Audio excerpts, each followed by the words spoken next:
안녕하세요. 네, 만나서 반갑습니다. 여러분들과 이제 앞으로 식품위생학을 같이 공부해 나갈 김지연입니다. 자, 이제 우리 식품위생, 여러분들 위생사 책은 다 받으셨잖아요. 그래서 여러분들 그 위생사 과목 같은 경우에는 한 과목이 아니라 총 여러분들 5과목을 공부해야 되고요. 그 중에 하나가 식품위생이라고 생각하시면 되는데요.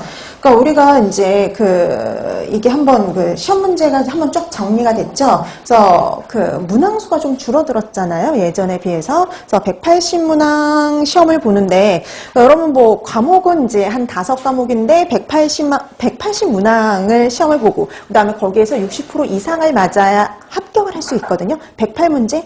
자, 그래서 여러분들 우리 그 중에서 식품위생학은 40문제, 그러니까 예전에 이제 50문제가 출제가 됐는데 조금 줄어들어서 40문항이 출제가 되고 있어요.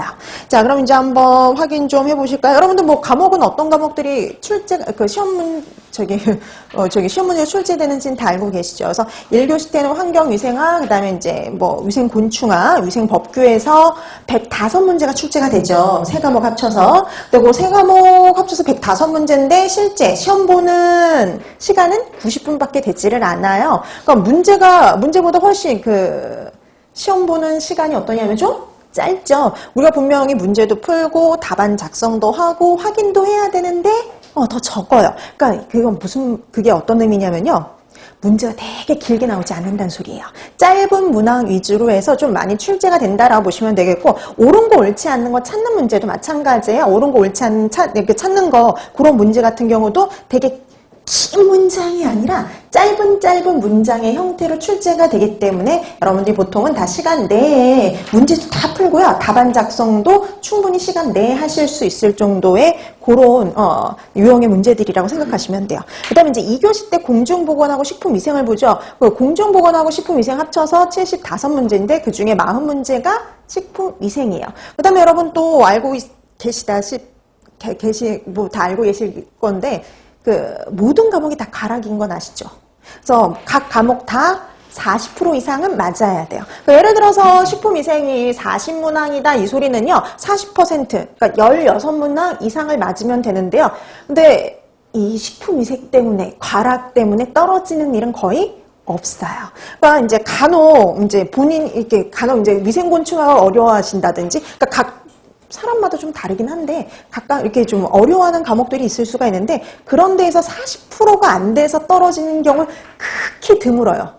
가락 때문에 떨어지는 경우, 40% 이상을 못 맞아서 떨어지는 경우는 극히 드물다고 보시면 되겠고요. 그러니까 전체적으로 봤을 때 이제 60%가 안 돼서 떨어지거나 아니면 실기 때문에 떨어지는 경우가 대다수라고 보시면 됩니다.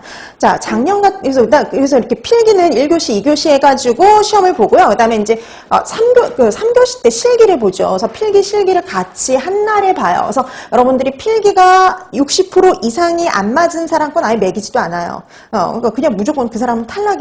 근데 필기가 이제 60% 이상이면 이제 실기 점수도 이제 거기에 들어가는 거죠. 실기는 40문항인데요.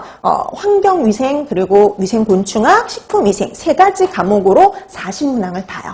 그래서 그 40문항을 해가지고 60% 이상을 맞아야지 합격인데, 간혹 이제 이 실기에 약하신 분들이 있어요. 그래서 이렇게 그림 나오고, 그래프 나오고, 이런 것들이 좀 많거든요. 그런데 그것 때문에 이제 떨어지는 경우가 종종 있습니다. 자, 그래서 여러분 필기, 실기, 다 준비를 하셔야 되는데, 식품위생학은 필기에도 있고 어때요? 실기에도 있는 과목이라고 생각하시면 될 것 같아요. 이제 작년 같은 경우는 좀 실기가 어려웠다 그랬어요. 그래서 실기 때문에 좀 떨어진 분들이 좀 많습니다. 그래서 작년엔 합격률이 정말 낮았어요. 33%밖에 되질 않았어요.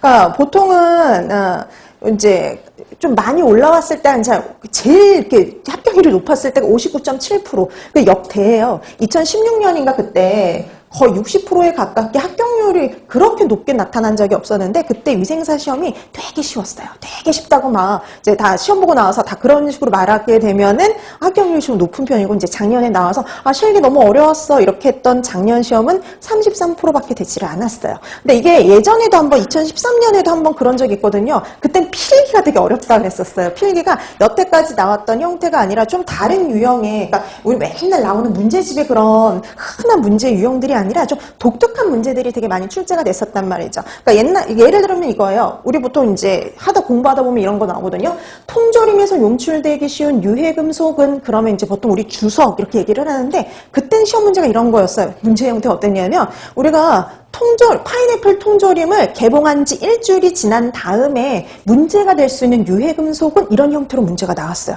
그러니까 문제가 다 이런 형태예요. 그러니까 식중독 문제도 그렇고 이런 형태의 문제들도 똑같은 답은 똑같은데 좀 독특한 형태의 문제가 나와서 그때는 그걸로 인해서 많이 떨어졌었고요. 그다음에 작년 같은 경우는 실기 때문에 좀 떨어지는 좀 합격률이 좀 낮았던 해라고 생각을 하시면 될 것 같아요. 근데 어떻게 됐든 우리 뭐 식품위생 같은 경우에는요, 조금만 준비하시면 크게 어려움이 없는 과목이 또 하나 식품위생입니다. 여기서 나올